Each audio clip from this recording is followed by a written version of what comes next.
I lived in the countryside until I was 16. My neighborhood was a small town. I lived with my uncle and grandmother. This is a horror story I experienced at that time. Almost 10 years later, the memory hasn't faded.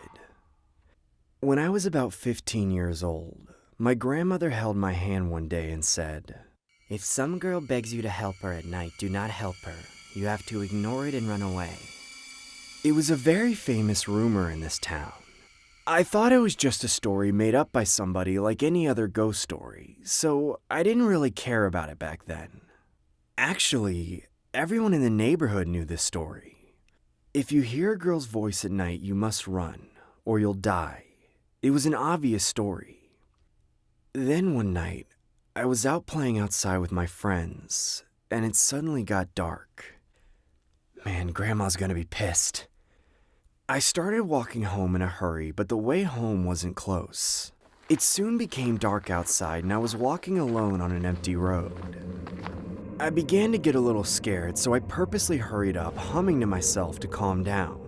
Then, I heard a girl's voice in the forest next to the road. Help me. I felt a chill run down my spine. As soon as I thought I heard it wrong, I heard the voice once again.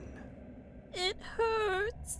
Although it was a really small voice, I could tell for sure it was the voice of a girl. I looked where the voice came from, but all I could see was the dark forest. But then I saw something behind a tree. Its appearance in the dark began to become clearer. There was a little girl lying behind the tree. I was extremely taken aback. Thinking that she might have been hurt, I tried to approach her. However, I immediately recalled what my grandmother had told me. With a feeling of wariness, I stayed on the spot and stared at her. Then, the girl moved slightly and said once again, Is anybody there? I couldn't see her clearly in the dark, but something was unnatural. It didn't feel right. I moved slowly to escape from the spot. I heard her voice again and again, but I didn't get any closer. As I kept walking to the side, I could see the back of the tree. She wasn't lying down. Someone was hiding behind the tree, holding her up and supporting her body. Her body was lulled. I couldn't tell whether she was dead or alive.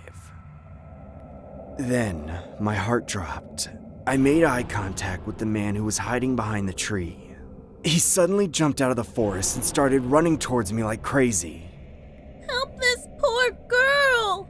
It was the same girl's voice that I had just heard before. Screaming, I started to run away. Ah! This time, I heard the man in a deep voice. Crap, he didn't fall for it. I felt the fear of death and my whole life flashed before my eyes.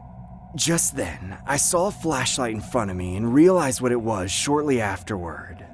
My uncle came looking for me on his bike. My God, I'm alive. Thinking this, I burst out crying.